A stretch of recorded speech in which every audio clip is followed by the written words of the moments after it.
하나님의 말씀은 에레미야 38장 1절에서 13절입니다. 에레미야 38장 1절 맏단의 아들 스바랴와 밧솔의 아들 그다랴와 셀레마의 아들 유갈과 말기야의 아들 바스홀이 에레미야가 모든 백성에게 이르는 말을 들은즉 이러기를 여호와께서 이와 같이 말씀하시되 이 성에 머무른 자는 칼과 기근과 전염병에 죽으리라. 그러나 갈대아인에게 항복하는 자는 살리니 그는 노량물을 얻음같이 자기의 목숨을 건지리라. 여호와께서 이와 같이 말씀하시니라. 이 성이 반드시 바벨론 왕의 군대의 손에 넘어가리니 그가 차지하리라 하셨다 하는지라. 이에 그 고관들이 왕께 아뢰되 이 사람이 백성의 평안을 구하지 아니하고 재난을 구하오니 청하건대 이 사람을 죽이소서. 그가 이같이 말하여 이 성에 남은 군사의 손과 모든 백성의 손을 약하게 하나이다. 시드기야 왕이 이르되 보라 그가 너희 손안에 있느니라. 왕은 조금도 너희를 거스를 수 없느니라 하는지라. 그들이 예레미야를 끌어다가 감옥들에 있는 왕의 아들 말기야의 구덩이에 던져 넣을 때에 예레미야를 줄로 달아내렸는데 그 구덩이에는 물이 없고 진창뿐이므로 예레미야가 진창 속에 빠졌더라. 왕궁 내시 굿수인 에벳멜렉이 그들이 에레미야를 구덩이에 던져 넣었음을 들으니라. 그때 왕이 베냐민 문에 앉았더니 에벳멜렉이 왕궁에서 나와 왕께 아뢰어 이르되 내 주 왕이여 저 사람들은 선지자 예레미야에게 행한 모든 일이 악하니이다. 성중에 떡이 떨어졌거늘 그들이 그를 구덩이에 던져 넣었으니 그가 거기에서 굶어 죽으리다 하니. 왕이 구스 사람 에벳멜렉에게 명령하여 이르되 너는 여기서 30명을 데리고 가서 선지자 예레미야가 죽기 전에 그를 구덩이에서 끌어내라. 에벳멜렉이 사람들을 데리고 왕궁 곡간 및 방에 들어가서 거기서 헝겊과 낡은 옷을 가져다가 그것을 구덩이에 있는 에레미야에게 밧줄로 내리며 구스인 에비멜렉이 예레미야에게 이르되 당신은 이 헝겊과 낡은 옷을 당신의 겨드랑이에 대고 줄을 그 아래에 대으시오. 예레미야가 그대로 하며 그들이 줄로 에레미야를 구덩이에서 끌어낸지라. 에레미야가 시대 뜰에 머무니라. 오 하나님 아버지 은혜를 감사합니다. 오늘 이 말씀을 기록하시고 우리에게 계시하셔서 말씀을 깨닫게 하시는 하나님의 뜻을 따라 본문을 잘 깨닫게 하여 주옵소서. 예수님 이름으로 감사하며 기도드리옵나이다. 아멘.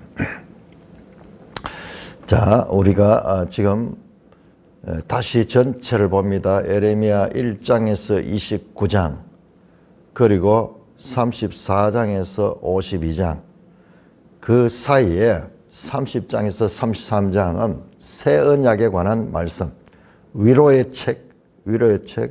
자, 이 전체 환경은 지금 바벨론의 군대가 예루살렘을 정복하기 위해서 쳐들어와서 지금은 완전히 그 포위하고 있는 상황, 풍전등화와 같은 그런 상황이라고 하는 것을 우리가 기억을 해야 됩니다. 자, 그런데 오늘 이런 말씀들이 왜 지리하게 계속 기록이 되어 있는가? 우리 이걸 생각을 해봐야 돼요. 이게 왜 성경이 되는가? 저는 그 생각을 많이 해봤어요. 무슨 드라마틱한 내용도 없고, 그런데 그래서 우리가 잘 몰라요. 이 내용은 에레미야서에 있어도 이런 내용은 별로 중요하게 다루고 있지 아니한데, 그런데 사실상 이 내용들이 되게 중요합니다. 뭐냐 그러면은, 비록 지금으로부터 2600여 년 전의 기록이지만은 현실 상황과 말씀에 대하는 사람들의 자세, 이거는 동일한 거예요. 이거는 시간이 지나도 변치 않는 하나의 원리적인 것이에요. 그런 문제를 우리에게 적나라하게 보여주고 있습니다.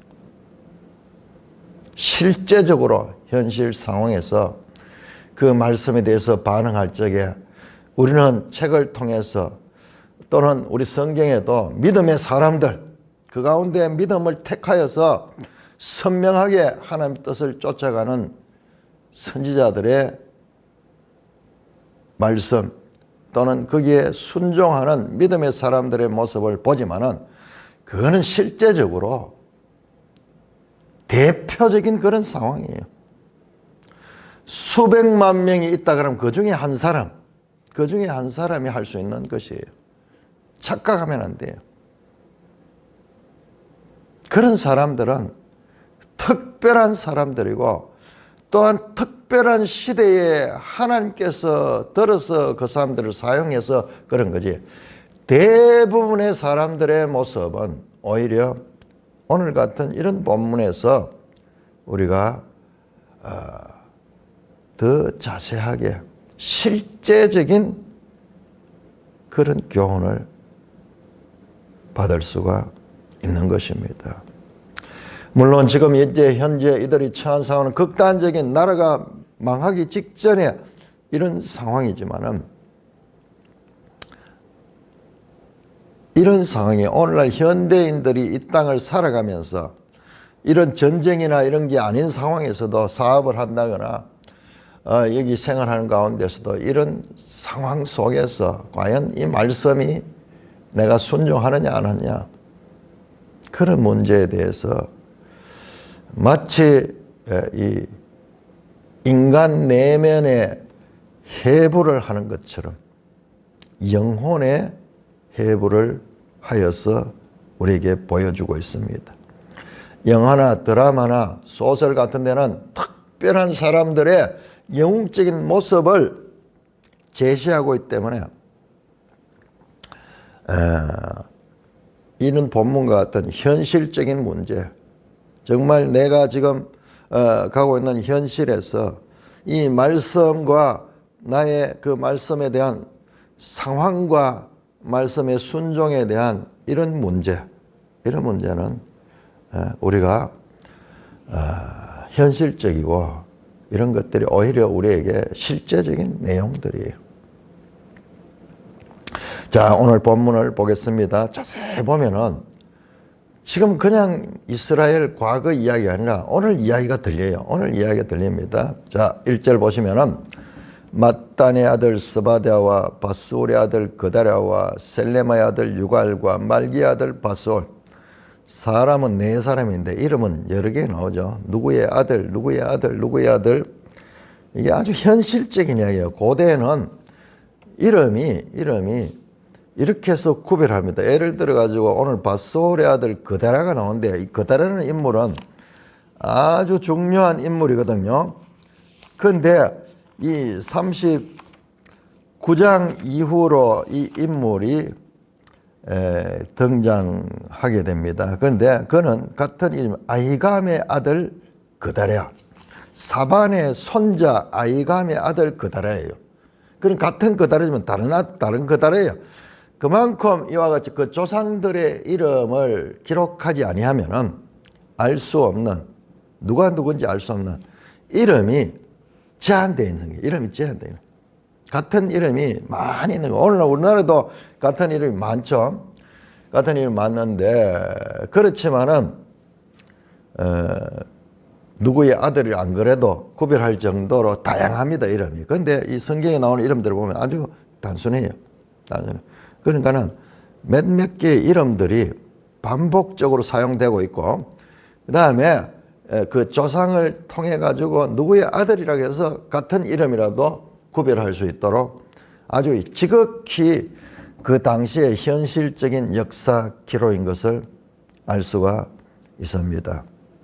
정확하죠. 정확하죠. 자, 이 사람들이 실세예요. 이 사람들이 누구냐 그러면은 고관들. 이 고관에 관해서는 37장, 바로 앞에 37장 15절에 보시면은 37장 15절에 고관들이 노여워하여 에레미야를 때려서 서기관 요나답의 집에 가두게 했다. 지금 이 왕이 등장하지만은요, 오늘 이 본문을 보면은 실제로 왕이 어리잖아요. 이 시드기야도 20대에 왕이 된가 그래 됐어요. 그래서 10년, 11년 정도 통치해서는 해봤자 30대. 실제로 왕위는 바뀌었지만 그 권력의 실세들은 그 당시에 고관들이 실세가 됐다는 것을 알 수 있어요. 오늘 본문을 자세히 보면 그게 보여요. 아주 현실적인 이야기예요. 왕이라고 해가지고 무슨 그 힘 있는 군주가 돼가지고 막 쥐하고 호령하는 그런 역사는요, 우리나라 왕의 역사에도 그렇게 많지 않아요. 왕이라고 마음대로 할 수 없어요. 오늘날 우리 윤석열 대통령이 됐지만은 이렇게 온 나라가, 온 기관들이 대통령을 물고 뜯고 한 발자국도 앞으로 못 나가도록 다리를 잡고 끌어당기는, 이게 현실이야. 이게 현실이야. 그럼에도 불구하고 어떻게 그것을 헤쳐나가며 대통령의 직무를 수행하느냐 하는 거야. 이건 참 쉽지 않은 일이에요. 대통령이 쉽지 않은 일. 이제 그런 게 우리가 관전 포인트야. 그냥 링컨 대통령 같은 그런 인물들, 워싱턴 같은 그런 지도자들, 그런 거는 역사 가운데서 아주 특별한 경우예요. 대부분의 경우는 왕이 마음대로 하는 거 아니에요. 이 실세들이 에레미야를 제거하려고 합니다. 그러면서 에레미야가 무슨 말을 하는가? 기록을 했는 거 나오죠. 그 기록을 가지고 낭독을 하면서 들어보니까는 에레미야의 이 말은 한결같습니다. 여러분, 에레미야가 그 당시에 얼마나 영향력 있는 인물인가 하는 것을 우리가 생각을 해야 돼요. 나중에 보면 알지만요, 느부갓네살도 알고 있어요. 저 바벨론의 대왕이 에레미야에 대한 소식을 알고 있어요. 그래서 에레미야를 선대하는 내용이 나옵니다. 자, 에레미야는 그냥 역사 가운데 한번 등장해가지고 하나님 말씀을 선포한 자가 아니에요. 40년 동안 말씀을 선포했습니다. 요시야 왕 때부터, 요시야 13년부터 BC 626년인가 그때부터 시작해가지고 지금 현재 586년까지 하나님께서 그에게 계시하셔서 말씀을 전하겠다. 그러니까 에레미야는 당시에 아주 유명한 선지자예요.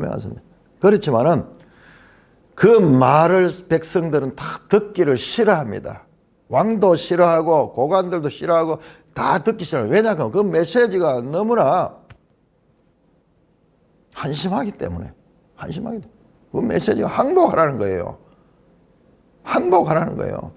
바빌론 군대에 항복하고 그의 지배를 순종하며 받아들이라는 거예요. 나오죠? 내용이 나옵니다.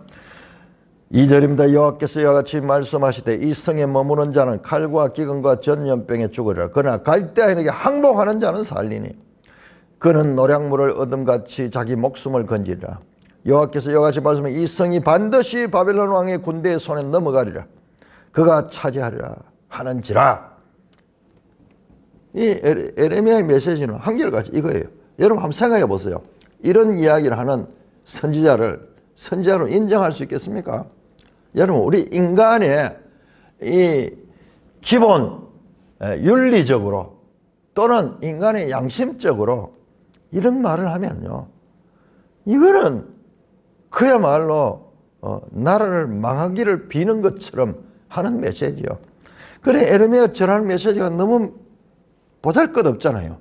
아니, 굳이 하나님의 말씀을 전하는데 싸워서 이기고 하나님을 의지하고 싸워서 이겨서 쟁취하라 하는 그런 메시지가 아니라 항복하라는 메시지야. 아니, 이런 메시지가 어디 있습니까? 너무 황당한 메시지가 아닐 수 없습니다. 전하는 사람도 얼마나 뻘쭘하겠어요. 싸워서 이겨라. 싸워서 이겨라. 하나님이 함께 하실 것이다. 여호수아처럼 싸워서 이기면 하나님이 함께 할 것이다. 이런 메시지 같으면은 백성들도 용기를 얻고, 그리고 왕도 이 자극을 받아가지고 힘을 얻게 될 텐데, 항복하라는 거야. 바벨론에게 항복하라는 거야. 그러니까는 왕은 말할 것도 없고 고관들과 모든 백성들로부터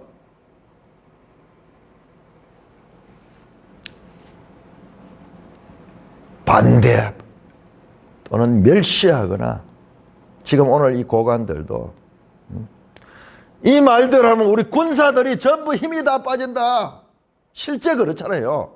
지금 적군이 왔는데 군대가 나가서 싸워야 되는데 선질한 놈이 저런 말을 하니까는 군사들이 싸울 맛이 안 날 거다. 그래서 이놈은 나라를 망하게 한 놈이다.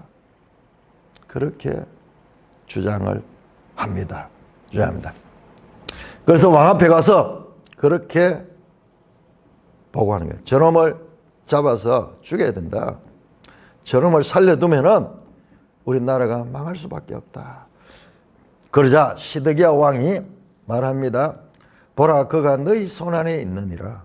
왕은 조금도 너희를 거슬 수 없느니라 하는지라. 무슨 말이냐면 이 실세들이 와서 죽이라고 하면 죽여야 되는 거야. 왕이 어쩔 수 없다는 거죠. 그 말이잖아요. 그건 너그 손안에 있지. 내가 결정한다고 너희가 들을 것도 아니고. 그러니까는 나는 힘이 없다. 너희를 거슬 수 없다. 그러자 그들이, 고관들이 에레미야를 끌다 감옥들에 있는 왕의 아들 말기야의 구덩이에 던져 넣을 때 에레미야를 줄로 달았는데, 이 구덩이가 깊어요. 큰 깊은 구덩이야. 줄로 달아서 그렇게 내린 구덩이에다 가다 버렸어요. 에레미야 시대에 감옥이 나오는데 전부 구덩이야. 구덩이. 이번에는 딴 구덩이야. 이건 왕궁 안에 있는 것 같아요. 왕의 아들 말기야의 구덩이 있으니까는 거기다 잡아 넣었습니다. 그 구덩이에는 물이 없고 진창뿐이므로 에레미야가 진창 속에 빠졌더라. 물이 있다가 물이 지금은 없는 것 같아요. 그러니까 밑에 진창으로 된 진창으로. 거기에 갇혀 있으면은 죽는 거죠. 죽는 거죠. 자, 우리가 지금 현재 이와 같은 내용은요, 우리 역사 가운데서도 특별히 우리나라 17세기에 우리나라 역사와 너무나 흡사해요. 이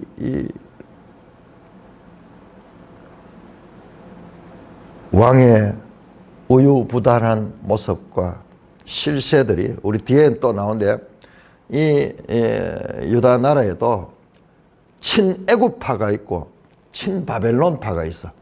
이 두 세력들이 서로 충돌하는 내용이 나옵니다. 왕은 눈치를 보면서 그 가운데서 왔다 갔다 하는 모습이 흡사 우리나라 17세기의 인조시대에 일어난 사건과 영화로, 남한산성이라는 영화로 나왔는 그 영화가 똑같아요. 지금 여기에 바벨론은 신흥강대국이거든요. 역사 가운데 처음 등장한 거. 그 당시에 청나라가 처음 등장해가지고 전통적 중국의 세력을 잡은 명나라하고 대결을 벌 때, 명나라하고 대결을 벌면서 이 청나라가 우위를 차지한 거예요. 조선은 전통적으로 이 명나라에게 순종하며 명나라를 천자의 나라로 모시고 명나라의 지배를 받고 있던 그런 국가예요. 명나라를 숭배하고. 그래서 명나라는 아버지 나라다. 그래서 왕을 세우더라도 이 명나라에 허가를 받아야 되고 이런데 이 청나라가 새로 등장하죠. 이 명나라와 싸우는데 조선은 누구 편을 들어야 되느냐? 이 청나라는 처음 등장하고 이 명나라는 전통적으로 우리가 숭배하던 그런 나라이기 때문에 당연히 우리는 명나라를 지지해야 된다. 그래서 이 목숨을 걸고 명나라 편에 섭니다. 그런데 그거는 우리의 생각이고 이 청나라가 그 뒤에 역사를 지배하잖아요. 청나라는 떠오르는 별이고 명나라는 지는 별이었어요. 지는 해였어요. 그런데 그 상황을 보고 의리를 생각해서 국가 간의 의리를 생각해서 이 명나라의 이 편을 들다가 이 청나라가 우리 조선을 침공합니다. 조선을 침공. 청나라는 자신이 황제고요. 칸이라 그러면서 이름을 씌우면서 우리는 그 청나라가 오랑캐라고 이야기하면서 명나라 편에 서가지고 청나라를 때려봤죠. 그때 10만 대군을 끌고 청나라 군대가 조선을 침략했네. 그게 임금이 왕궁에서 도망가는 남한산성으로 도망가는 이야기 나오는 게 바로 그 배경하고 너무나 똑같아요. 전통적인 강국 애굽을 지지하는 신애굽파와 그리고 신흥강국 바벨론을 지지하는 그런 세력들, 그 사이에서 왕과 그리고 신하들도 갈등을 일으키며 대표적으로 이 청나라를 무시하면 안 됩니다. 청나라와 하친해야 됩니다. 명나라만 붙어가지고 그 명나라만 생각해서 안 되고 이 신흥 세상 도랑을 보고 이 청나라와 하친해야 된다는 최명길이 주장과 그 다음에 아닙니다. 저 오랑캐 국가와 싸워서 우리가 이겨야 됩니다. 전통적인 우리 명나라와 명운을 같이 해야 됩니다. 그러면서 강경파 김상현의 대립으로 유명한 서로 이 논쟁을 하는데 다 설득력 있는 이야기예요. 다 설득력이에요. 다 자기들 나름대로 명분이 있고 판단할 수 있는 이야기예요. 자, 그런데 오늘 본문은 그렇지 않아요. 오늘 본문은 그런 면에서는 차이가 있어요. 이런 대립이란 이 상황은 똑같지만 에레미야가 전하는 말은 누구 개인의 한 주장이 아니라 하나님의 말씀이야. 듣기 싫어도 하나님의 말씀이야. 근데 너무나 하나님의 말씀이 폼이 나지 않아요. 하나님 말씀이 무슨 하나님 말씀이 순종하라. 사실상 그것을 알고 보면요. 이 순종 항복하라는 것은 자신들의 죄에 대한 심판을 받아들이라는 말이야. 심판을 받아들이는 말이야. 그 말입니다. 하나님이 어떻게 자기 백성이 타국의 지배를 받는 걸 좋아하겠어요. 그건 단순한 그런 이야기 아니고 너희와 너희 손자와 너희가 하나님 율법을 어긴 결과로 이와 같은 심판을 받는 게 되면 그걸 받아들이라. 받아들이고 돌이켜가지고 새롭게 하라. 그런 기회인데 그런 인간적으로 보니까는 마치 세상 역사에 화친파가 있고 강경파가 있듯이 어디 가도 똑같아요. 역사는. 그런 관점에서 보고 있는 거예요. 하나님의 판단을 구해야 되는데 사람의 생각을 따라가니까는 어쩔 수 없이 왕이 어쩔 수 없이 에레미야를 구덩이에 넣어서 죽게 할 수밖에 없는 상황에 처했습니다. 아무도 돌보지 않아요. 지금 나라는 위기 가운데 먹을 것도 없고 이런데 그 구덩이에 던져놓으면 아무도 돌보지 않는 거예요. 자, 그런데 7절부터 13절에 왕궁 내시 구스인 에벤멜렉이 등장합니다. 자, 여러분, 왕궁의 내시 구스인 에벤멜렉, 구스인 에벤멜렉. 나는 이 인물을 보면서 마치 사도행전 8장에 구스 내시 예루살렘 오순절에 예루살렘의 절기를 지키러 왔다가 돌아가는 길에 이 빌립을 만나가지고 그가 읽고 있는 두루마리 책을 무슨 뜻인지 알지 못한 것을 풀어 설명하며 세례를 주었던 그 구스인 내시 이름이 거기 나오지 않죠. 예. 똑같은 인물이에요. 똑같은 인물. 시대는 다르지만은 같은 직함의 내시가 여기에서는요, 에레미야를 살려냅니다. 에레미야를 살려냅니다. 에벳멜렉이 그들이 에레미야를 구덩이에 던져 넣었음을 들으며 고관들이 에레미야를 죽이려 했던 걸 들으며 그때 왕이 베냐민 문에 앉았더니, 여러분들 문에 앉는다는 건 재판하는 거예요. 재판하는 거. 성문 앞에 앉는 거. 성문 앞에. 자, 에벳멜렉이 왕궁에서 나와 왕께 아뢰어 이르되, 왕을 찾아갑니다. 내 주 왕이여, 저 사람들이 선지자 에레미야에 행한 모든 일을 악하니이다.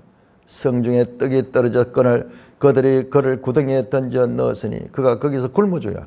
성 안에 있는 사람도 먹을 거 없는데 그건 누가 돌봐준 사람 아무도 없는 거야. 에레미야는 그 구덩이에서 굶어 죽게 되는 거야. 그 왕 앞에 과감하게 그 고관들이, 만약 이 에벳멜렉의 이야기를 들으면 어떻게 돼서 고관들이 죽여버렸잖아요. 자기 목숨을 내놓고 왕에게 직언을 합니다. 저 사람들이 잘못됐습니다. 야, 나중에 보면요, 이 에벳멜렉이 믿음으로 했다 그래요. 믿음으로 했다 합니다.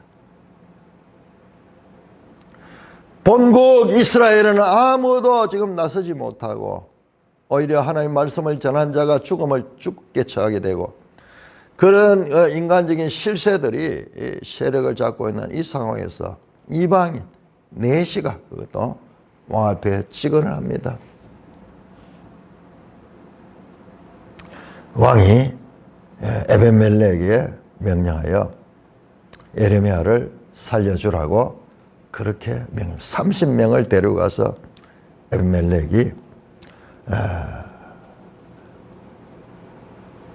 에레미야를 그 구덩이에서 살려주는 내용이 나옵니다.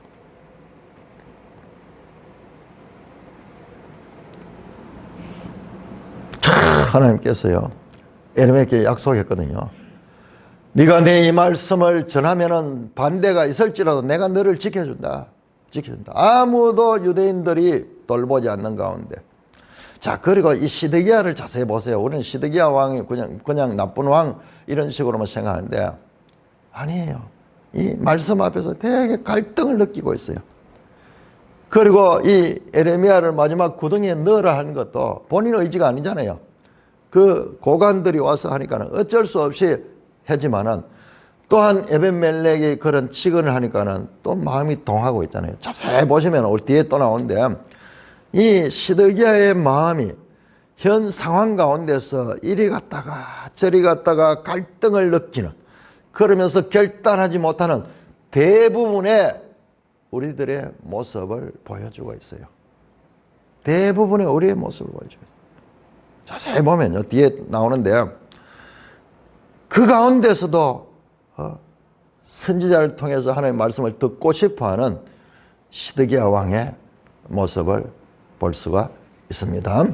자, 14절에서 38장 14절에서 28절까지 먼저 좀 잘라 읽겠습니다. 14절에서 18절까지만 우선 읽겠습니다. 교독하겠습니다.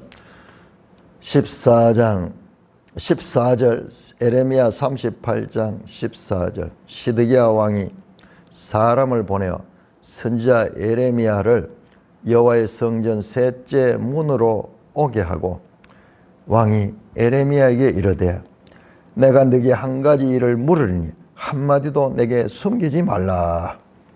예레미야가 시드기야에게 이르되 네가 이 일을 왕에게 아시게 하여도 왕이 결코 나를 죽이지 아니하시리이까. 가령 내가 왕을 권한다 할지라도 왕이 듣지 아니하시리이다. 시드기야 왕이 비밀히 에레미야에게 맹세하여 이르되 우리에게 이 영혼을 지으신 여호와께서 살아 계심을 두고 맹세하노니 내가 너를 죽이지도 아니하겠고 네 생명을 찾는 사람들의 손에 넘기지도 아니하리라 하는지라. 예레미야가 시드기야에게 이르되 만군의 하나님이신 이스라엘의 하나님 여호와께서 이와 같이 말씀하시되 내가 만일 바벨론의 왕의 고관들에게 항복하면 내 생명이 살겠고 이 성이 불사름을 당하지 아니하겠고 너와 내 가족이 살리니와. 네가 만일 나가서 바벨론 왕의 고관들에게 항복하지 아니하면 이 성이 갈대인의 손에 넘어가리니 그들이 이 성을 불살할 것이며 너는 그들의 손을 벗어나지 못할 것이다 하셨나이다. 자, 시드기야 왕이 사람을 보내가지고 이 앞에서도요, 에레미야는 늘 이와 같이 말씀해요. 그러니까는 왕이 듣기 싫다 그러면서 에레미야를 우리가 앞에서 봤던 그 웅덩이 말고 다른 웅덩이에 갇힌 적도 있고 그랬습니다. 그런데 또 시드기야 마음이 내가 잘못하고 있지 아니한가. 그래서 비밀이 사람을 보내가지고 에레미야를 성전 셋째 문으로 오게 합니다. 성전에서 만납니다. 37장에 또 이 에레미야를 만난 그건 왕궁에서 만나고요. 그러니까 37장 17절 한번 보세요. 37장 17절 시드기야가 사람을 보내어 그를 이끌어 왕궁에서 그들에게 비밀이 물어 이르되 그에게 비밀이 물어 이르되 왕궁에서 에레미야를 비밀이 불러가 사람들 모르게 다른 사람들이 알면은 왕이 에레미야의 이 거짓 예언에 실제지만은 사람들은 거짓 예언으로 보거든요. 거짓 예언을 듣고 그의 영향을 받는다 하면서 사람들이 왕을 공격할까 싶어가지고 비밀히 사람을 보내가지고 하나님 받은 말씀이 있느냐? 그러면 무슨 말이냐? 그러니까는 에레미야가 왕이 바벨론 손에 넘기면 똑같으니 에레미야 항상 바벨론을 항복해야 됩니다. 항복해야 됩니다. 그러면서 에레미야가 호소합니다. 내가 지금 이 요나단의 집에 있는 그 웅덩이에 있는데 거기 있어 내가 죽습니다. 나를 살려달라. 그러니까 에레미야를 시대 감옥 뜰에 웅덩이에서 내가지고 감옥 뜰에 머물도록 그렇게 하는. 그러면 살 수 있게 매일 떡도 하나씩 주고 그렇게 했거든요. 그러니까 이번에 또 이번에는 성전으로 불러가지고 또 묻습니다. 이렇게 말합니다. 내가 네게 한 가지 일을 물으니 한마디도 내게 숨기지 마라. 에레미야가 뭐라고 하면 내가 숨기지 않고 말해도 왕이 듣지 않습니다. 그리고 내가 숨기지 않고 말하면 왕이 내게 오히려 화를 줍니다. 그런데 내가 어떻게 숨기지 않고 말할 수 있겠습니까? 오히려 이제 그런 얘기. 그러니까 왕이 맹세하는 거예요. 맹세합니다. 내가 하나님을 두고 맹세한다. 하나님을 두고 맹세한다. 16절 나오죠. 왕이 비밀히 에레미야에게 맹세하되 우리에게 영혼을 지으신 여호와의 살아계심을 두고 맹세하는 내가 너를 죽이지 않겠소. 네 생명을 찾는 사람에 넘기지 아니라 하는지라. 에레미야도 이제 여러 번 그런 일을 당하니까는 왕이 뭐 내 말 듣지도 않고 내가 바른 소리 하라 그러면은 바른 소리 하면 오히려 내한테 화를 주는 내가 어떻게 바른 소리 하느냐. 그러니까 절대로 내가 안 한다 하는 뜻이 뭐냐. 하나님 뜻이 뭐냐. 그러자 다시 에레미야가 왕에게 말합니다. 만군의 하나님 이스라엘 여호와께서 똑같은 바벨론 왕과 그 고관들에게 이번엔 바벨론 왕이에요. 바벨론 왕의 고관에게 항복하라. 실제로요 전쟁이 오는 건 느부갓네살이 오는 게 아니고 느부갓네살 군대의 사령관들이 옵니다. 사령관들이 뒤에 보면 나오는데 그러니까는 더 구체적이죠. 왕의 고관들에게 항복하며 네 생명을 살겠고 성이 불사람당하냐 항복하지 아니하고 저항하면은 너도 다 잡혀가고 그 다음에 이 성은 불탈 것이다. 똑같은 말씀입니다. 34장 1절에서 7절까지에도 똑같네요. 한결같은 하나님의 말씀입니다. 자, 19절에서 23절까지 교독하겠습니다. 시드기야 왕이 에레미야에게 이르되 나는 갈대아인에게 항복한 유다인을 두려워하노라. 염려하건대 갈대아인이 나를 그들의 손에 넘기면 그들이 나를 조롱할까 하노라 하는지라. 예레미야가 이르되 그 무리가 왕을 그들에게 넘기지 아니하리이다. 원하옵나니 내가 왕에게 이른바 여호와의 목소리에 순종하소서. 그리하면 왕이 복을 받아 생명을 보존하시리이다.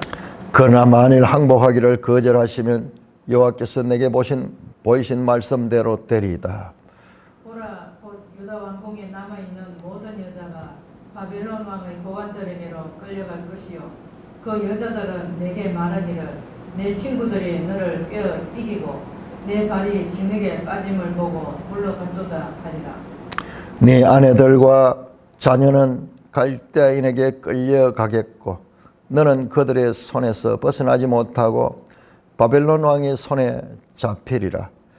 또 내가 이 성읍을 불사람을 당하게 하리라 하셨나이다. 자, 시드기야가 에레미야한테 에레미야가 말을 하니까는 이제 받아들여요. 그렇구나. 항복해야 되겠구나. 그런데 두려운 건 뭐냐? 갈대아인에게 항복한 유다인들을 두려워한다. 이미 1차, 2차 포로로 이 바벨론으로 잡혀간 사람들 있죠. 그런 사람들이나 또는 친바벨론파 사람들 앞에 조롱을 당할까? 왕이 조롱을 당할까?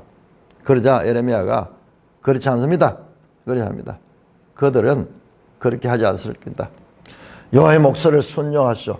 그러면서 합니다. 만약 항복하지 아니하면은 전쟁에서 일어나는 상황을 상세하게 전합니다. 22절부터 갑자기 보라 그러면서 왕에게 말하다가 마치 시를 입듯이 이런 게 이 하나님의 말씀을 직접 전하는 거야. 직접 전하는 거야. 보라. 유다 왕궁에 있는 모든 여자가 바벨론 왕의 고관들에게 끌려갈 것이요 그 여자들은 네게 말하기를 내 친구들이 너를 깨어 이기고 내 발을 진흙에 빠짐을 보고 물러갔도다 하리라. 고대 전쟁에는요 전부 이런 거예요. 이기는 자들이 다 데려가 종으로 삼고 그렇게 하는 그 일. 네 아내들과 자녀는 갈대아인에 끌려갔고 너는 그들의 손에 벗어나지만 바벨론 왕의 손에 잡히리라. 또 내가 이 성읍으로 불사람을 당하게 하리라 하셨나이다. 동일하게 일관되게 하는 말이에요. 일관되게. 참 에레미야도 힘들었을 것 같아요. 너무 그래. 여러분 한번 보세요. 좀 드라마가 되려고 하면은 우리 보세요. 지금도 역사에서 독립운동을 하는 사람들은 높이 평가하잖아요. 이건 지금 친바벨론이잖아요. 친일파, 우리 역사에서 친일파가 당하는 수모, 지금까지도 친일파 그 이야기. 거기에서 대항해서 싸웠던 사람들은 의로운 인물로서 숭앙을 받고 높임을 받는데 친일파는 지금 에레미야가 그 이야기잖아요. 그 이야기. 여러분 성경은 하나님의 말씀이요 사람들의 만들어낸 책이 아닙니다. 그러니까 하나님의 말씀은 우리의 판단과 윤리와 우리의 어떤 그 상식을 초월하는 거예요. 때때로는 우리 인간이 판단할 때는 전혀 엉뚱한 이야기를 해도 하나님의 말씀이야. 그 하나님 말씀에 대해서는 우리가 판단해서 이거는 들을 만하니까 듣고 이거는 들으려면 너무 우리에게 수치스러우니까 듣지 않고 그 자체가 하나님 말씀을 내가 판단한 거예요. 내 생각과 내 판단과 관계없이 그 말씀에 순종하는 그것이 진정한 믿음인 거예요. 사람들이 그게 안 되는 거예요. 그게 안 되는 거예요. 그게 안 돼요. 내 상황에서 말씀이 내한테 이로우면은 말씀을 듣지만은 그 말씀이 내 상황에서 이롭지 않을 때는 그 말씀을 물리치고 상황을 크게 부각시키는 이게 인간의 오늘날 우리 그리스도인들에게도 동일하게 적용되는 그와 같은 말씀과 상황에 대한 반응인 거예요. 반응이 바로 그거예요. 그겁니다. 내가 보니까는 이걸 하면은 합당하다 싶으면은 순종하고 그렇지 않은 경우는 말씀이 아무리 말씀을 해도 듣지 않는 거예요. 오늘날도 그 면에서는 동일한 거예요. 때때로 하나님께서는 항복하라.